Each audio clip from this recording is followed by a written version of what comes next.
بسم اللہ الرحمن الرحیم۔ حضرت سلطان محمود غزنوی اپنے کچھ سپاہ سالاروں کے ساتھ جنگل کے راستے سے بھٹک گئے۔ عصر سے وقت تیزی سے سورج ڈلنے کی طرف گزر رہا تھا۔ سلطان جنگل میں راستہ تلاش کرنے میں سرگرداں تھے کہ ایک ہندو دھرم کی شہزادی پر نگاہ پڑی جو اپنی کنیز کے ساتھ شاید شکار پر نکل آئی تھی۔ اکیلی شہزادی اور اس کی کنیز اس چیز سے بے خبر دریا کے کنارے پاؤں ڈبوئے بیٹھی تھی کہ ان کے پیچھے ایک جنگلی ریچھ پہنچ چکا ہے۔ اس وقت تک کہ سلطان کا تیر اس کے حلق سے آ رہا ہوتا، وہ ریچھ شہزادی کی کنیز کو ایک ہاتھ کے پنجے سے ضرب دے چکا تھا۔ اس سے پہلے کہ شہزادی اپنا ترکش سنبھالتی اور تیر کمان میں لگاتی، شاید بہت دیر ہو جاتی۔ سلطان محمود غزنوی نے پے در پے 3 تیر اس جنگلی درندے پر دے مارے۔ شہزادی کو یہ جاننے میں مشکل نہ ہوئی کہ اس مہارت اور بہادری کا مظاہرہ کوئی جنگجو سپاہ سالار ہی کر سکتا ہے۔ شہزادی سلطان کی طرف متوجہ ہوئی، اظہار تشکر کے لیے اپنا تعارف کرواتے ہوئے بولی، میرا نام سمرتی ہے، میں جے پور ریاست کے راجہ کی اکلوتی بیٹی ہوں۔ میری جان بچانے کا شکریہ۔ میں تمہیں اپنے پتا سے کہہ کر فوج میں کوئی اعلیٰ عہدہ دلا دوں گی۔ ویسے تم ہماری فوج کے سپاہی لگتے نہیں ہو، بتاؤ کہاں سے تعلق ہے تمہارا؟ سمرتی شاید یہ نہیں جانتی تھی کہ اس کے سامنے کوئی معمولی سپاہی نہیں ہے، بلکہ اس وقت کی سب سے طاقتور اسلامی لشکر کے سربراہ اعلیٰ سلطان محمود غزنوی ہیں، جن کے نام ہی سے ہندو راجاؤں کے حلق خشک ہو جاتے ہیں۔ سلطان نے مختصراً اپنی شناخت ظاہر نہ کرتے ہوئے کہا، جی کسی اور فوج کا سپاہی ہوں۔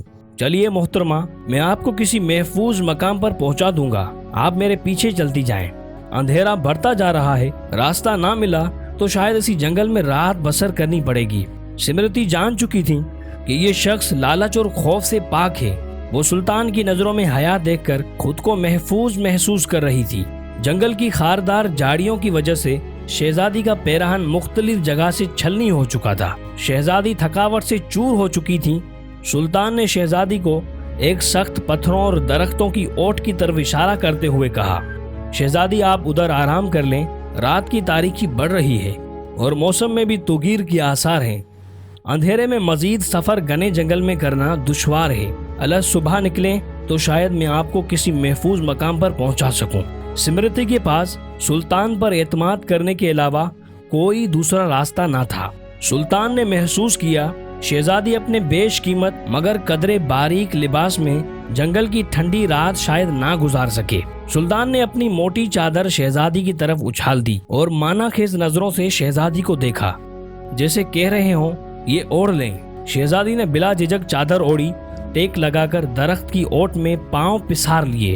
اس کی نظریں سلطان کے چہرے کی طرف جمی ہوئی تھی، جو نظریں جھکائے قریب بڑے بڑے پتھر پر بیٹھ کر آگ جلانے کی کوشش کر رہے تھے۔ بالا آخر آگ جل گئی۔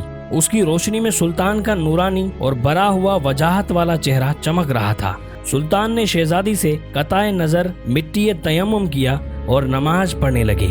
شہزادی کو جھٹکا لگا، اوئے یہ تو مسلمان لگتے ہیں۔ ایک دفعہ شہزادی کانپ گئی، کہیں غزنوی کے لشکر سے تو نہیں؟ یہ تو لٹیرے ہیں،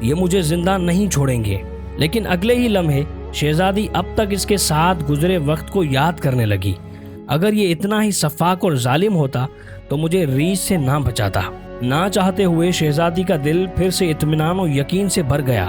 سلطان نماز کے بعد دعا کرتے وقت زاروں قطار رونے لگے۔ روتے روتے سلطان نے اپنے خنجر کی نوک اپنے پاؤں کی انگوٹھی پر رکھ کر اس کو دبا دیا۔ شہزادی دیکھتی رہی کہ یہ جوان مرد مجھ سے گفتگو میں بے تکلف نہیں ہونا چاہتا۔ اللہ صبح سلطان نے شہزادی سے کہا، کچھ دور جا کر سلطان کو ایک سفید پتھر پڑا ملا جو سلطان کے سپاہی نشانی چھوڑ گئے تھے کہ راستہ اسی طرف ہے۔ یہ اس زمانے کا ایک طریقہ تھا، جنگل میں پتھر چھوڑتے جاتے تاکہ پیچھے آنے والا راستہ جان سکے کہ گزرنے والا کہاں سے ان کا ساتھی گزرا ہے۔ بالا آخر شہزادی اور سلطان ایک ہموار راستے پر آ پہنچے۔ کچھ دور ایک چھوٹے سے گاؤں کے آثار نظر آ رہے تھے۔ سلطان نے کہا، یہ آپ کی ریاست کی حدود کا ہی گاؤں معلوم پڑتا ہے۔ شہزادی ہاں دیکھتے ہیں۔ گاؤں پہنچنے پر شہزادی نے گاؤں کے مکھیا کو بلاوا بھیج دیا۔ مکھیا اپنے کچھ ساتھیوں سمیت حاضر ہوا۔ شہزادی نے کہا، ہمیں 2 برق رفتار گھوڑے دیے جائیں اور کچھ خشک اناج سپاہی کو دیا جائے۔ شہزادی نے سلطان سے کہا، اجنبی ہمیں بہت حیرت ہوئی ہے تم پر، ساری رات تم اپنے خنجر سے زخم کریدتے رہے اور میری طرف کوئی توجہ نہ دی۔ تم چاہو تو ہمارے ساتھ محل چلو، ہم تمہیں انعام و اکرام سے بھر دیں گے اپنی جان بچانے کے بدلے میں۔ سلطان نے گھوڑے پر سوار ہو کر شہزادی سے کہا، شہزادی صاحبہ، زخم اس لیے کریدتا رہا کہ آپ کا حسن میرے ایمان کو زد نہ پہنچائے اور میری توجہ میرے درد کی طرف رہے، آپ کی طرف نہ بڑھے۔ شہزادی نے کہا، کیا تمہیں یہ موقع گنوانا چاہیے تھا؟ ہم سے خلوت میں ملاقات کے لیے لوگ اپنی ریاستیں دستبردار کرنے کو تیار ہیں۔ سلطان نے کہا، شہزادی میں مسلمان ہوں اور محمد مصطفیٰ صلی اللہ علیہ وآلہ وسلم کا غلام ہوں۔ میری نظر آپ کے جسم پر نہیں بلکہ خود میری اپنی روح پر تھی۔ شاید میرے جسم سے گناہ کا داغ دھل جاتا، لیکن میری روح پر اس گناہ کا داغ لے کر میں اپنے نبی صلی اللہ علیہ وآلہ وسلم کے سامنے کیسے پیش ہوتا؟ مجھے یہ گوارا نہیں تھا، کیونکہ الحمدللہ میں ایک سچا مسلمان ہوں۔ شہزادی یہ جواب سن کر اس سپاہی کی اپنے سچے مذہب اسلام کے ساتھ لگاؤ، محبت اور وفاداری دیکھ کر ان کے کردار سے متاثر ہوئے بنا نہ رہ سکی، جیسے اس کا دل اسی اجنبی کے مذہب اور زندگی میں شامل ہونے کو بے قرار ہو۔ یہ کہہ کر سلطان نے اجازت چاہی، اپنا اور اپنی فوج کا نام تو بتا دے جاؤ، ہم یاد رکھیں گے۔ سلطان نے چادر سے نقاب اوڑھا، تیر ترکش کندھے میں ڈالے، تلوار اپنے میان میں ڈالی اور گھوڑے کی رکابیں پکڑتے ہوئے بولے، شہزادی، میرا نام سلطان محمود غزنوی اور میں ہی غزنی کی عظیم الشان فوج کا سپہ سالار اعظم اور سلطان بادشاہ ہوں۔ یہ کہہ کر سلطان نے گھوڑے کو ایڑ لگا دی اور سر پر دوڑتے ہوئے آنکھوں سے اوجھل ہو گئے۔ اگر آپ کو یہ کہانی اچھی لگی ہو تو ہمارے چینل کو ضرور سبسکرائب کریں اور بیل کے آئیکن کو ضرور پریس کریں تاکہ ہماری ہر نئی آنے والی ویڈیو آپ کو جلد سے جلد ملے۔ شکریہ۔